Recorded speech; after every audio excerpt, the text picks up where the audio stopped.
Yeah, it's very interesting to see such a seasoned player like Marsh be able to pick up the L3 nozzle nose, lead his team to currently 2-0 on the record, as expected of the Florida man. But yeah, we are heading into game one right now. Splat zones on Hagglefish Market. Honestly, we might see the usual comp from FGCU, but I am very interested to see what PAL is running.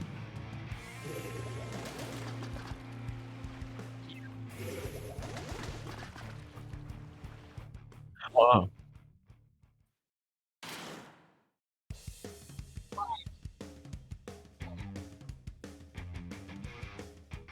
I physically flinched when I saw PAL's comp because it gives me terrible flashbacks to both Splatoon 1 and 3, and then the Bloblobber.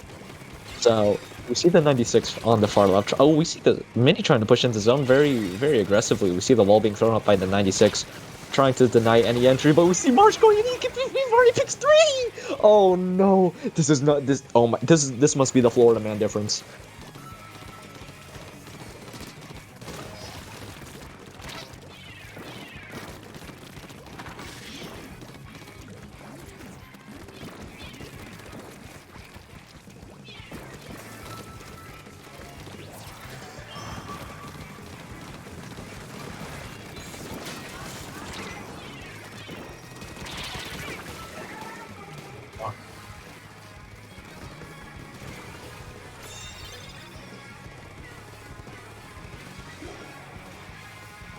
This is the craziest defense I've seen from FGC. We see Marsh picking off so many players, trying to get into the zone, which allows FGCU to recuperate, and those who went down can easily jump to the heavy splatling inside the zone. And we see two members of PAL trying to desperately get in. We see one go down on the side of PAL, one's in a crack who can't really paint the zone very well. It finds two, but he can't even find the zone. FGCU, oh my goodness, can only, wow, what a dominant start.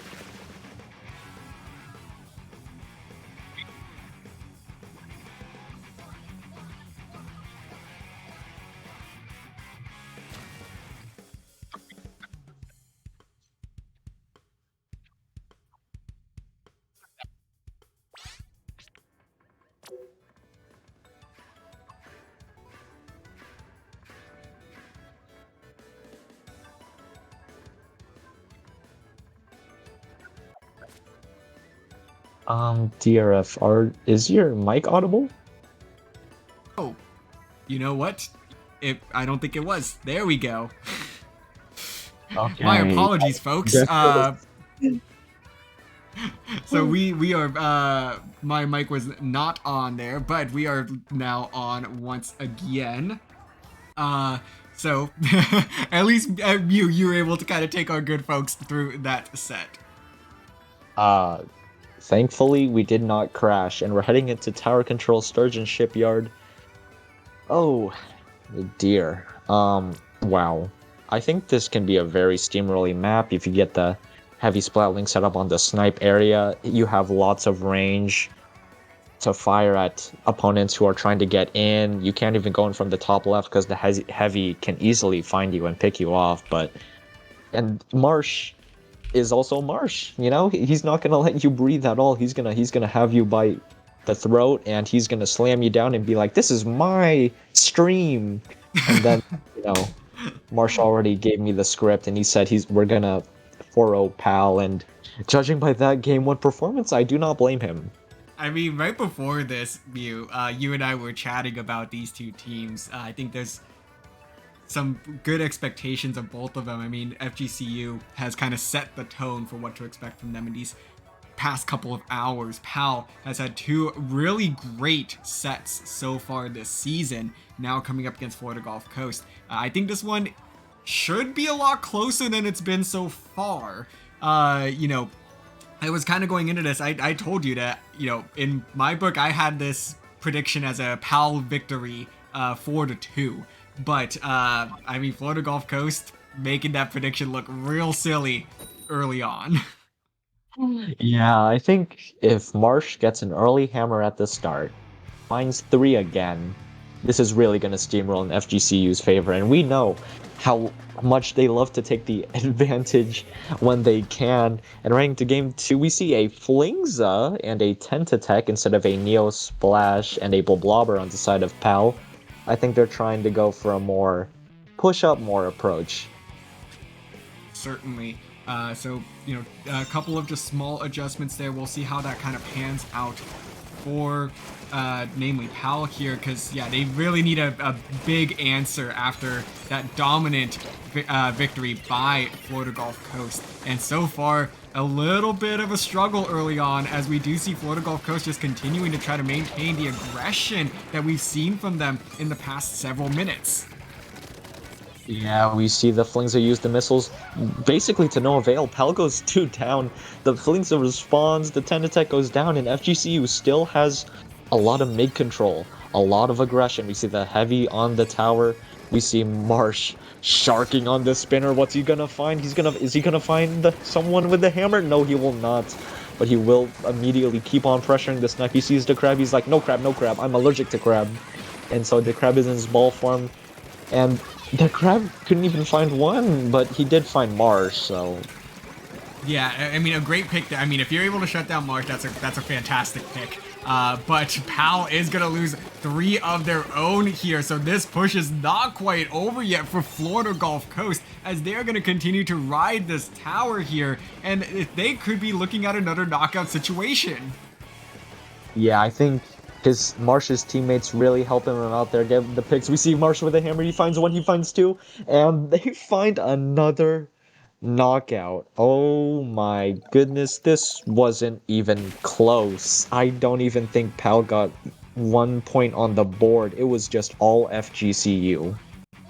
Wow, that's just insane. I mean, Florida Gulf Coast is playing the best Splatoon of the night so far. I mean, those first couple of sets, were looking great, for them in the first place, but there was some struggle back and forth. They've really hit their stride at this point and are executing perfect Splatoon at this stage. Leave it up to the Florida team to showcase how much endurance they could go through.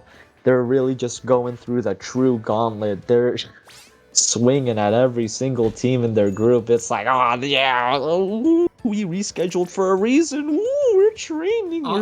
Honestly, really went into the Hammerball franchise. I'm kind of with you on that. I mean, like, come on. They had to have known that a patch was gonna be coming. That the hammer would get fixed for Marsh. Crab would get nerfed. I mean, it's just perfectly timed. Florida Gulf Coast has found the exact time to just play all their matches. Definitely wasn't ideal at first, but I think it's paying dividends now. Yeah, that hammer buff really came in clutch for Marsh, and as much as we talk about Marsh, we got to give credit to Marsh's teammates, because even when he went down during that push, Marsh's teammates were able to pick up the slack and find 2, which allowed them to keep on riding this momentum and allow Marsh to jump in safely. But so shout out to the other members of FGCU Thunderbirds, Logo, Ron, and Mr. L. Yeah, and if I recall correctly, I believe Florida Gulf Coast, the team, collectively bought Mr. L the game so that they could have 4 people for the season, which is very commendable. Very sweet. That is, really building that team camaraderie early on, that, hey, we got each other's backs from day 1 of you playing this game. So I think that adds kind of an additional layer. It really complicates the dynamics here, because you have someone that is a #1 player in the world at various times, like Marsh, and then you have someone who's very new to the game. As we dive on in here to game number 3, though, Mew, taking a look at these comps, what do you see? We see the Flingza get replaced with the Blobber again. I don't know what they're thinking, because both times, both weapons really didn't give any different outcomes, but I suppose Pal just really loves the Blobber more than they do Flingza on this map. Yeah, I mean, I also, I'm kind of with them on that, though, because I really do like the blob on Hammerhead. It can definitely be a little bit tricky to maneuver with at times, though, but I love the range that it's able to get. Marsh is the only one left on his team alive. We see the mini trying to jump in, but we see a crab, such aggressive crab coming in. Can he even find the guy who jumped in? I don't think he can. Oh, and that's going to be the first checkpoint that's going to be falling in favor of PAL. So PAL finally gets a push off here, and they're going to try to keep this one going. So this could be an optimal time for us to dive into the VCs of PAL 3.0 to see if they could keep this push going.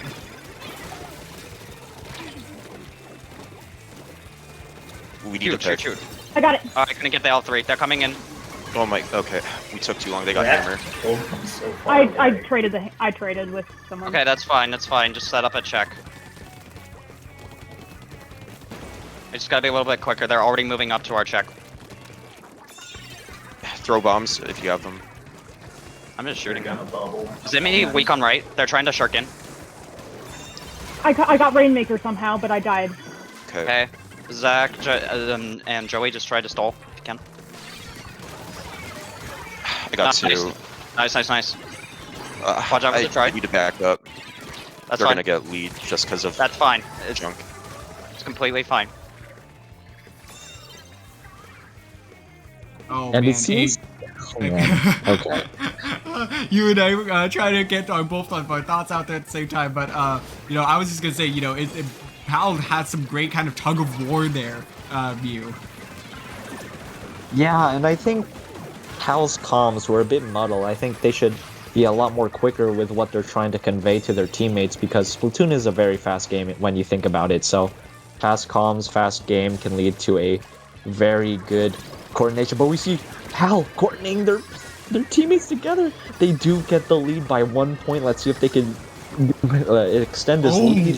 We go down on this side of FGCU. Oh, huge pick on Marsh! And that's gonna open the gates for PAL, and PAL might have a knockout here, and they will get it! PAL answers back in game number 3. Oh my goodness. Wow. What a turnaround from PAL 3.0. Showing that, yeah, I mean, we're version 3. I think we got our kinks worked out as a team.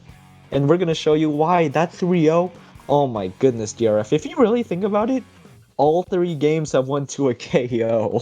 They have. I mean, this is just dominant games between both of these teams. You know, I think PAL somewhere between game 2 and game 3 there got the new patch. It's probably PAL 3.1 now.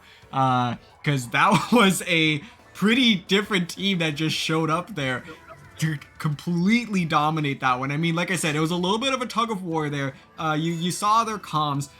They were able to, you know, kind of get that information out there, be able to share with each other. But as you were saying, you're kind of wishing that they were a little bit, you know, faster with communicating those key things to each other. And sure enough, once we transitioned back, it seemed like that they found that right away, as we saw a very fast push to retake the lead.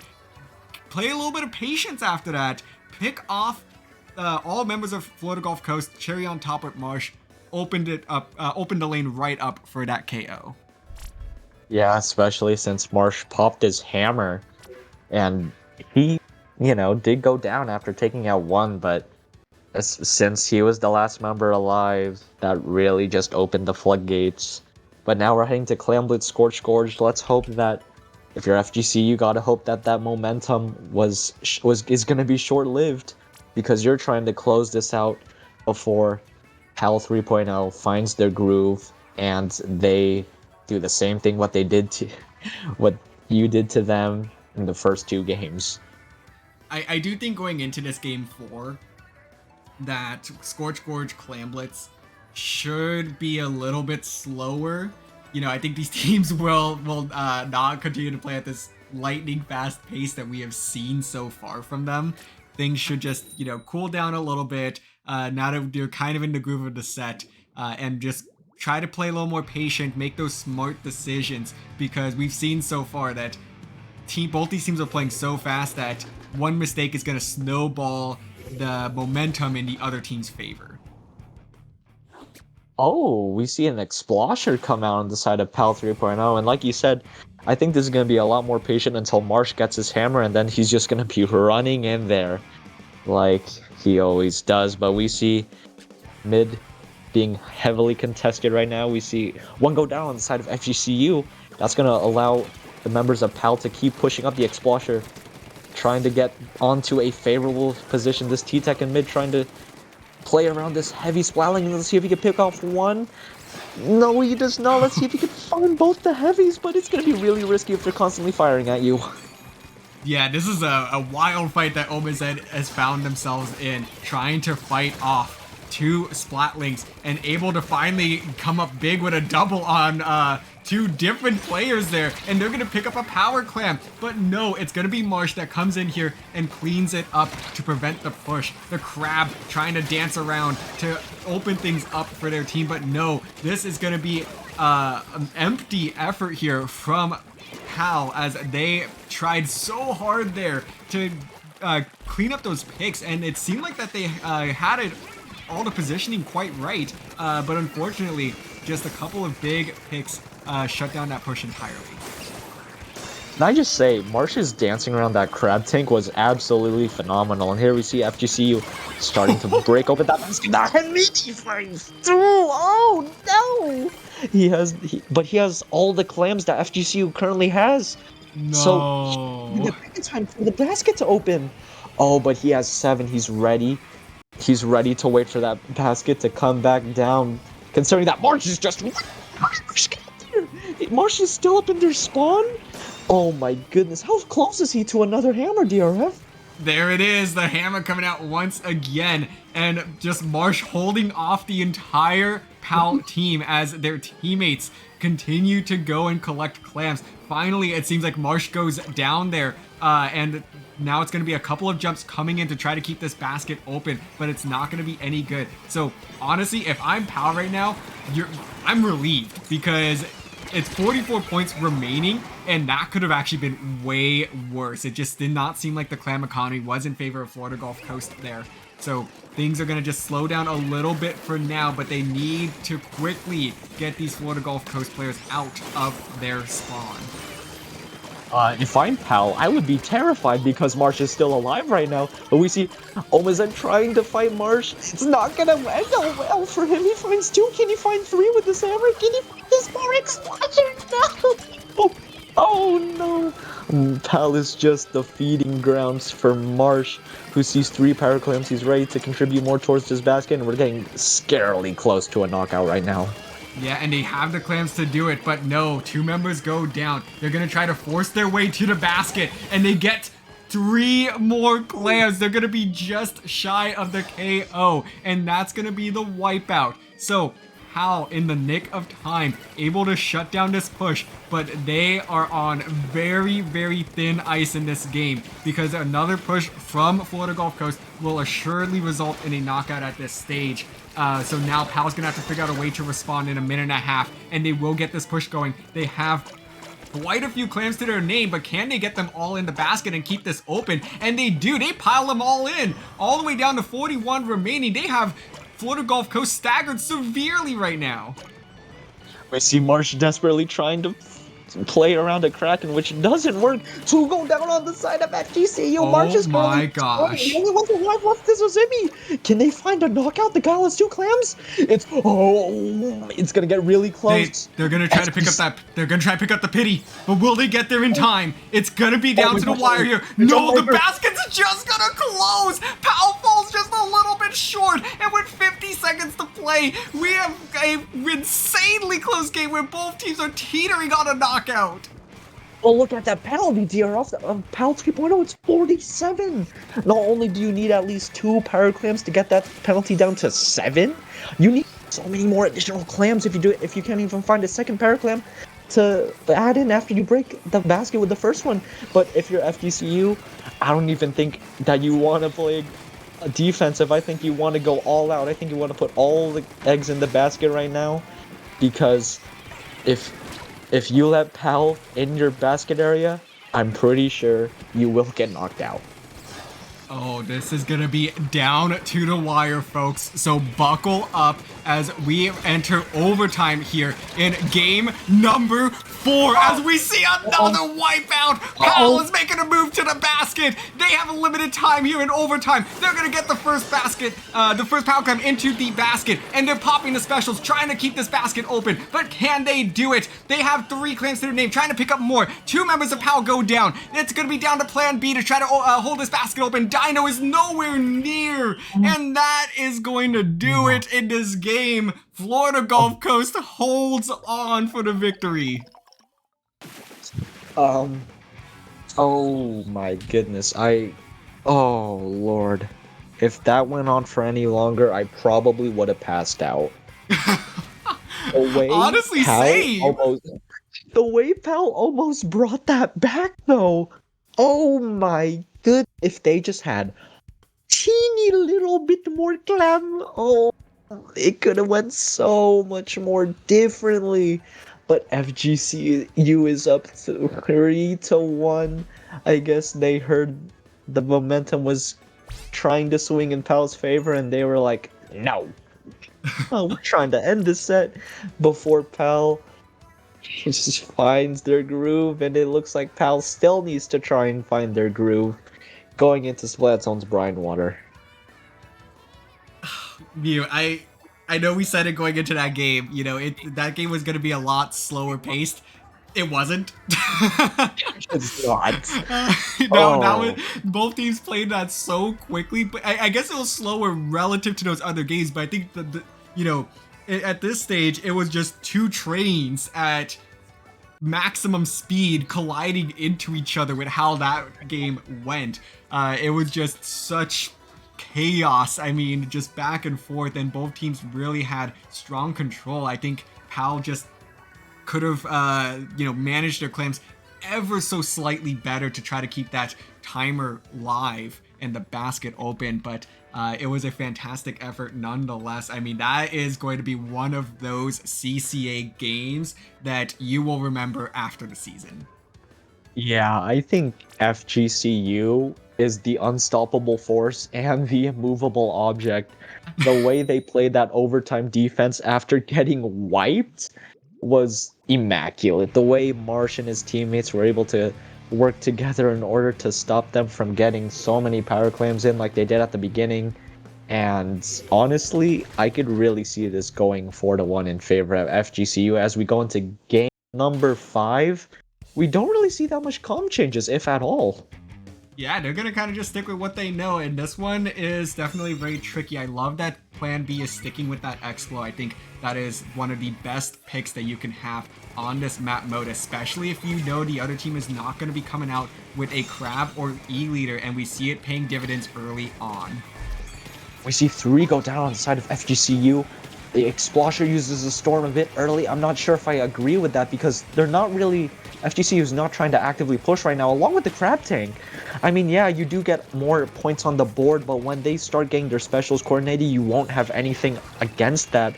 We see the Splash desperately trying to snuff out this 10 attack. Who's using the Tri-Strikes? He gets 2 off into the zone. It's not really going to paint it all that well. And the Splash even destroys the Wavebreaker. So that's 2 specials down from SGCU, but they still kept the zone. Yeah, I mean, a fantastic, you know, stall of the zone there. And now we do see Pal once again with a numbers advantage, gonna get back some control here. Pal once again playing like we saw them play in game number 3 with a lot more force and control. So a great start for them. Florida Gulf Coast looking for some answers in this one, as they're gonna once again start popping some specials here. The Wavebreaker plus the Hammer is gonna be able to flip this back in their favor, plus the triple ink trick's gonna clean up too. And this is now Florida Gulf Coast in control here, and they are trying to push up now and lock out. Marsh is catching bodies left and right. That Hammer was so big it could have found the 10 attack, but he did jump out in the nick of time. But we see Marsh still in their base, but oh no, he does go down. We see the Kraken coming into zone. Does he see the jump into the zone? No, he does not. The Zimmy just jumped into zone for free and he gets to paint the zone. Wow, yeah, that's gonna be a you know, a great jump in, honestly, because the box was blocking that perfectly. So now Florida Gulf Coast gonna maintain control and start working their way through this penalty, and this could be a great time for us to jump into their VCs and see how they handle this push as they look for the lead here in game number 5. Alright, I'm going forward. Oh I'm going shit! forward. Good stuff, good stuff. Forward. I ran out of ink. Alright, they're just step trap. Nice. Alright. Yeah, Logo, just hold that area. Yeah, I got it. I'm gonna jump to you. Pop the bubble. Stay in the bubble. Yep. Just stay behind the bubble. I'm assuming this is where I should be, right? Yeah, basically. Oh, they got crab. I start backing up. I got price strike. They're gonna go in. Wait, Back up, they're covering me. Okay. I got the crab on the other guy. Okay. Jesus. I got pushed to the left. Wave breaker up. 96 I'm dead. on me. I'm dead. Mr. L, I'll be careful. Just run. Yeah. Alright, that's fine. Wow, what a push there by Florida Gulf Coast as they now find themselves in the lead here, and they were really close to the knockout there, View. I mean, they were right on the brink, but Pal finding their way back in, and that's gonna be a triple, trying to clean up the quad there, sorry, the wipeout, and now it's Pal back in the driver's seat. That gal going down to the stray bomb was huge. He lost the Kraken, but the T-Tech also goes down. We see two trying to desperately get on the right march and the Zimmy. Can they find picks? If they find picks, they can get the zone, but then we see the Hammer and the Zimmy. They were playing so much great defense on offense at the same time, and we see Marsh being like, oh, no, you're jumping out, I'm gonna throw it at one of your mates. And we see FGCU getting back so quickly. Wow, I mean, just right on time to keep the lead, and now they are looking to erase the rest of this penalty as Marsh, with a nice combo there, is going to keep this push alive and keep the numbers advantage in their team's favor, but no! Wow, a great combination of specials there is going to completely flip the tide of this game all the way back in Pal's favor, and Marsh is now going to be sharking, looking for an opportunity now to surprise Pal, and here comes the hammer, but no, I think that hammer might have been just slightly mistimed. So that's going to be Pal able to punish this as they now look to control the zone and get back the lead with 30 seconds to go. They do now have Florida Gulf Coast staggered, and this is going to be their penalty completely erased now, but can they get the lead with 15 seconds to play? Marsh going down is so big because you lose your main aggressor, but he finds two when he respawns, and FGCU finds the zone again. FGCU just does not want to lose in 5 games. We see the Expo desperately trying to play that defense, but we see Marsh running in with the hammer. I don't know if that's the right play, because if he's so far pushed up, then if they use the trip strikes, if they start coordinating their specials like this, they have such little time though. With the Kraken finds one, the Kraken can like find two, but oh my gosh, Marsh on the zone. Oh my gosh. Oh. Oh. Pal survives and extends the set another game. What a back and forth control of the zone. Mew, I don't think we had any words there. Mew and I were just watching, jaw agape there, and just holding our breaths. What was going to happen? What on earth is this set? Oh. Marsh was so close to solo capping the zone. Oh, Goodness, man. Please. I don't know how much more of this I can do. If you're FGCU, I guess you need to step on the brakes a little, because so many times that Pal took the zone were times where you guys were so pushed far up that when they coordinated their specials well, then you couldn't even get the zone. They could like cap the zone in a second. And now tower control Flounder Heights, yeah, it's not that. It's pretty snowbally. So I think if FGCU starts to find some starting momentum, they could definitely take this to a knockout. Oh, certainly. This is gonna be one of those that Pal needs to play a little bit patient early on. Don't get too aggressive. You know, see if you can try to isolate a couple of members of Florida Gulf Coast, and from there, then that's when you start to strike. Don't throw yourself out there right away, because Florida Gulf Coast has been really good about getting control early on, and from there, just riding out the momentum as best as they can. Palace kind of, in every single game, even in the one where they knocked out, they started behind early on. I wasn't even in game 3, because they did get that first push, but Florida Gulf Coast quickly responded. So just continue to play patient if you're Pal, because that's the only way that you're going to get out of this game and force a game 7. Yeah, I think if you're FGCU, you gotta wait for Marsh's opening hammer and then you go in with that, but I don't know how ready Pal is gonna be for this. And they switch to the blobber. The blob is going to come back here, as we do see, once again, Florida Gulf Coast playing aggressive early on and trying to take full control of mid here. But Pal is playing this a lot more patient, as they do end up trading picks here. One member going down on either side to start. But 2 go down on the side of FGCU. The blobber throws the storm to deter any FGCU players from getting onto the tower immediately, and he finds a beautiful pick onto the Tentatek. But here comes Marsh, the man of the hour, who we've been constantly talking about, the playmaker of FGCU, constantly applying that pressure. And honestly, you're gonna need an army to stop this man at this point, because he is on a mission. Absolutely, trying to get Florida Gulf Coast into a playoff position after not playing a set for almost 5 weeks here in the CCA League. And now with the Pal staggered here, the first checkpoint will fall. And now Florida Gulf Coast has found their key positioning here and is trying to clear the second checkpoint. They will most likely get it, but the Ink Strike's going to come in and try to stall this one out. 2 members of FGCU is actually going to go down here. So it looks like that Pal is going to be able to stop this one, as they now have Florida Gulf Coast staggered. If you're FGCU, I like the way the Heavy not only saved his Wavebreaker, but immediately knew that 2 of my mates went down. I need to get off the tower immediately, otherwise they're going to rush me and kill me. But we see Marsh still here in the enemy side using a hammer. How is this man still alive? We see one goes down on each side of each team, but FGCU still has that pushing advantage, only if Marsh is still alive. Well, they were able to kind of, force the stall there a little bit. Even though that they had a numbers disadvantage in their favor, Pal was not really able to capitalize on it, as it's just kind of been total chaos here in mid. So it seems like Florida Gulf Coast is just going to continue to try to hold on to the lead as is and maintain some strong positioning here, hoping that Pal kind of plays into their hands, which it seems like once in a while it's happening, but Pal just continuing to try to play this patiently and wait for the opportunities to come their way. And no, that triple Ink Strike is going to be huge, and that's going to be 3 down on the side of Pal. And once again, coming up to this second checkpoint, will they clear it this time? I think they will, considering the T-Tech does not have any tri-strikes at the ready, and Marsh is constantly applying so much pressure, and he has another hammer. Name a better duo than Marsh and his hammer, I'll wait. I'm not sure if we've seen one today, as no, it looks like Pal is going to be able to respond. Did everyone die? Everyone went down. What?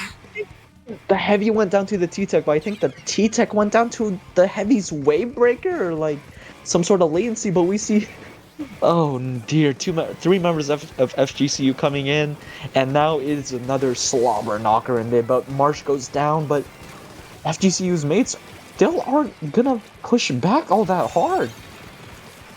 Honestly, this set just continues to surprise me. I think that's the first time we have seen a double wipeout in this entire season, as we now see Pal trying to make their way through this first checkpoint. 2 of their members are going to go down here. They're going to try to force their way through the checkpoint, actually, but no, it's not going to be successful here, as Missiles and Mr. L are going to be trading there in that right zone. And now with 2 down on either side, 3 down on either side, we could see another double wipeout, but no, Omazen coming in at the perfect time to clean that one up. Very close to a second double wipeout in the same game.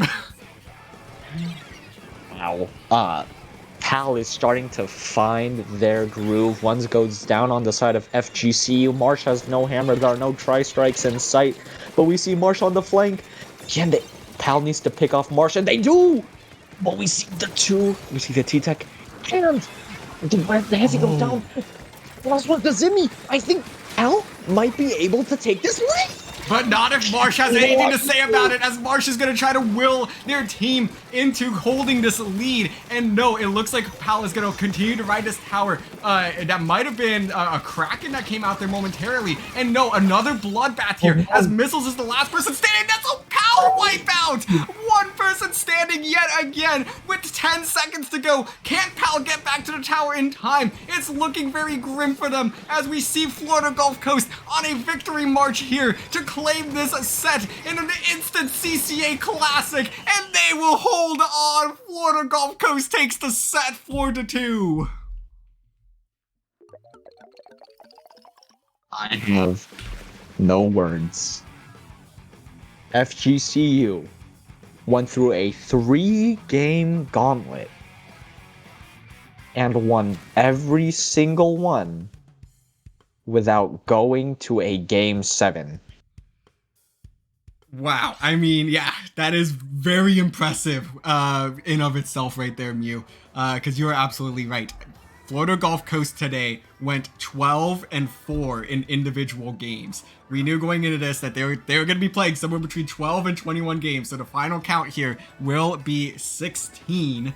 12-4 being that record overall, 3-0 in sets. Florida Gulf Coast goes from playing 0 sets to number 1 in their group in Division 2. What a night. That must have been the biggest flex I have ever seen. Not only do you reschedule your matches due to several reasons, but then proceed to beat everyone? That is some of the most anime character stuff I have ever seen. And honestly, I really, really hope that FGCU can keep up this momentum going into playoffs. And I think if they keep this up, if they keep this teamwork up, if they keep this play up, if they keep their energy up, they could win Division 2. I'm calling it right now. They absolutely can. I believe that they are the favorites even in fantasy. They are the favorites in Division 2. So, you know, they're living up to the hype right now. They certainly are. But wow, Pal almost had it. They did have it in the Splat Zone's Brine Water games, but they could not secure the lead in Tower Control Flounder. I think if they managed to just keep holding on to that tower for just a little bit longer, they could have had the lead. They could have pushed it to a game 7, and we really could have had we could have. FGCU might have been on the cusp of losing, but the Marsh difference, the Florida man difference, the anime character difference really gave Florida the boost they need in order to beat PAL 3.0. I guess PAL needs to go back to the drawing board and assemble PAL 4.0 because... Well, we'll wait for the next update. Yeah.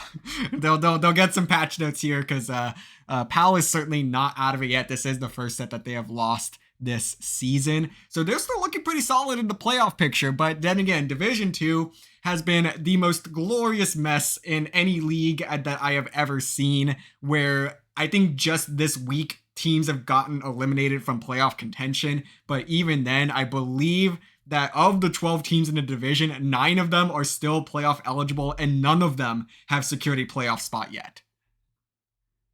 You know, that's just insane. It is. How we don't even know who secured their spots, so every team is still so hungry for their spot in the CCA playoffs, and this is just so fun to watch and watch unfold. And we see all these teams playing all these different strategies, all these different weapons, and leveling themselves up against other college teams. This has just been such a joy to watch. It certainly has. I mean, I am just floored by how phenomenal of a production we've been able to put on here with all of these teams. I mean, I got to give it to Florida Gulf Coast for putting together this run. This kind of just started as a bit of a meme idea of, hey, might as well play everyone at once since you've got rescheduled every single week. And we were like, haha, that's funny. But what if? And here we are. I guess we are in that timeline now, huh? We certainly are. So congratulations to Florida Gulf Coast for going 3-0 in their sets today. And congratulations to all the teams that participated in this. It certainly was not easy to kind of piece together, but I'm so glad it happened. Florida Gulf Coast still has 2 more sets, PAL with 2 more sets as well, going into our final week, reschedule week. And I believe PAL actually might have 1 more this weekend before we even get there. So I'll have to double check the calendar on that one. But man, I mean, just honestly, I think this is going to go down in CCA history as one of the all-time streams. Florida Gulf Coast versus PAL is going down as an instant CCA classic. That was one of the most intense sets that I've ever watched. I can't wait for the CCA award ceremony at the end of this at the end of the season, and then best match of the league is just gonna be a like everyone's just gonna murmur in agreement. Yeah, it was just FGCU versus PAL, and no one's gonna question it. I don't care what other matches we have in playoffs or week 5 or week whatever. I would put this in my top 1 matches, CCA league matches of all time immediately. I don't know about all time, but yes, it is certainly up there for sure. I'll have to kind of go through the archives to figure that list out at some point. But no, I'm right there with you, Mew. This was absolutely fantastic. But alas, that is going to do it for today's sets. Thank you all so much for being part of this. This was a thrill to put on for you all. Mew, thank you so much for closing out the evening with me. Go ahead and plug yourself. Where can the people of our chat find you? You can find me at Twitter. My at is at DA Real Mew MEW 2, like the letter 2. Wait, no, that's the wrong one.